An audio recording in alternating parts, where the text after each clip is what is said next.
I want to take ChewyLives on the road today to talk about science. As you can see, we have all this beautiful biology in the background. So first thing I'm going to do is I'm going to talk about biology. So Chewy, this is my garden. This is the biology segment of my science talk today. I got to rake some leaves out of my little grass. This hibiscus tree is trying to die, but I'm trying to keep it alive.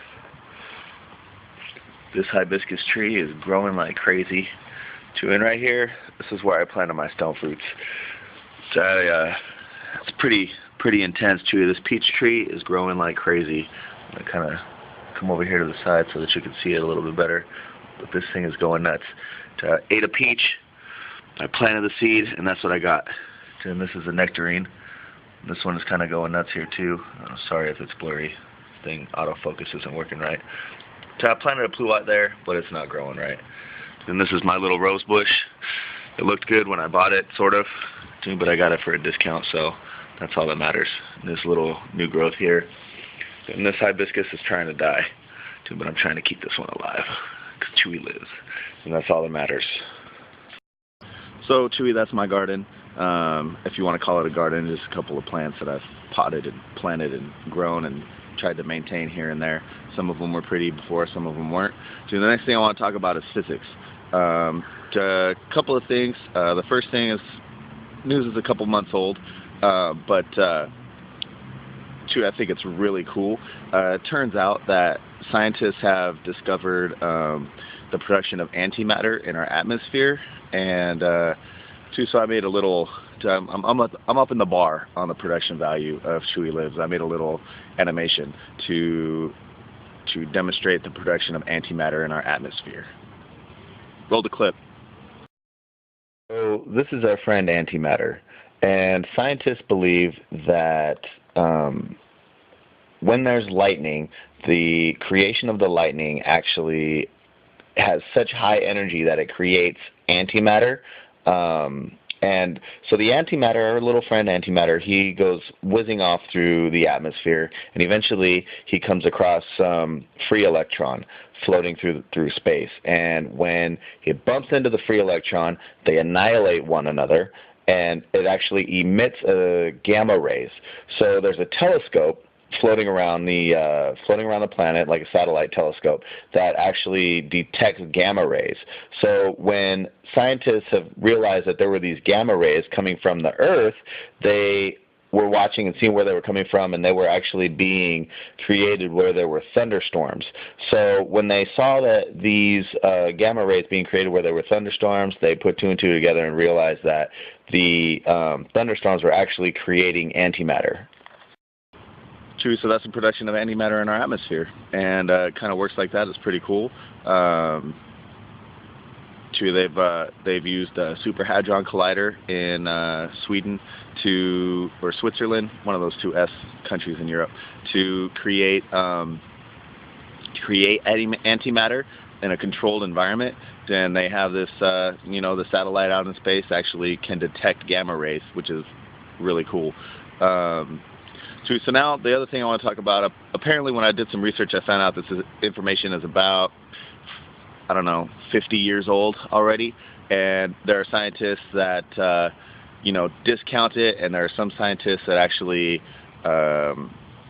think that this is the case.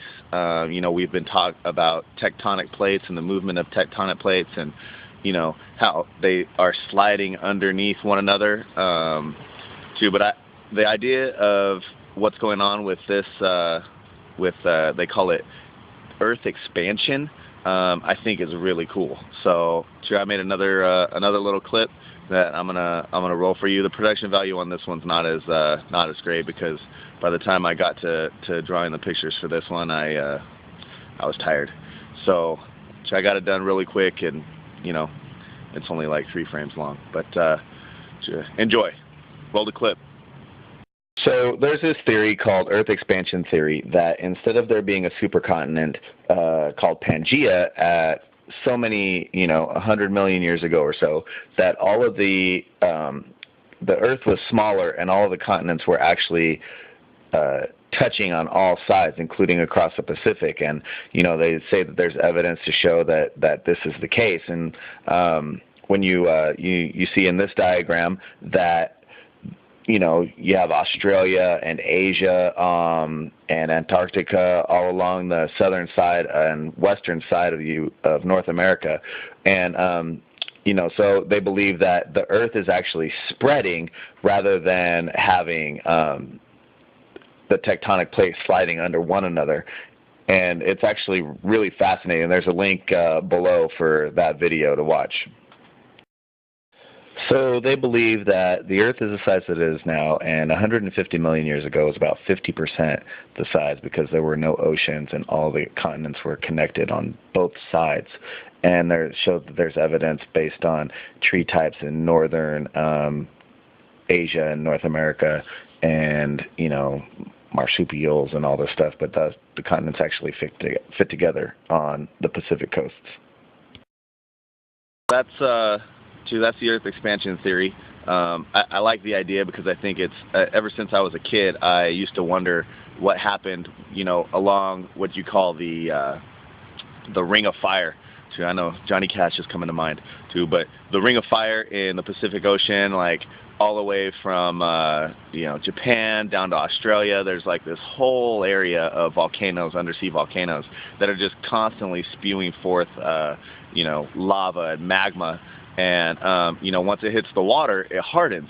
So it either will increase and build up and make mountains, or it'll push the land that's underneath it, it'll push it away and actually spread the space where it's coming from.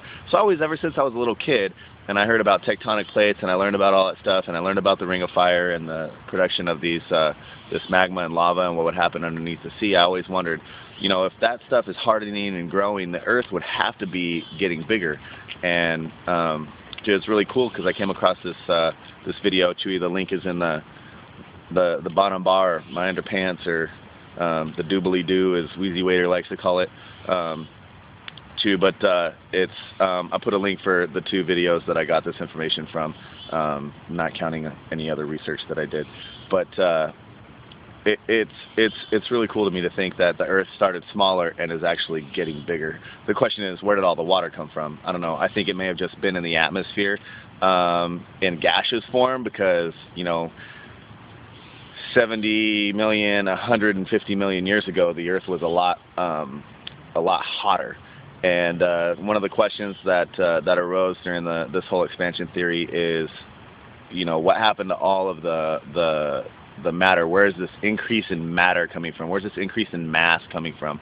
Because if the world is growing, then it has to be getting, more massive.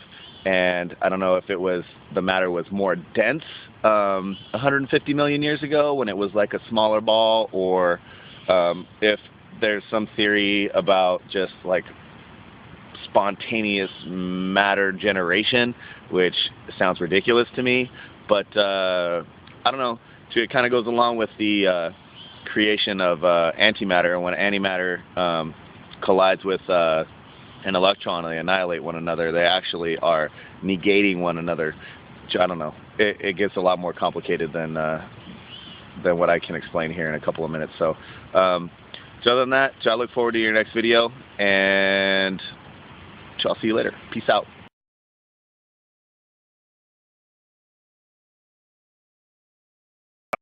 ChewyLives was shot on location at Pomona College. It's a beautiful place. Don't mind those people. They won't mind you. And this is part of Pomona College.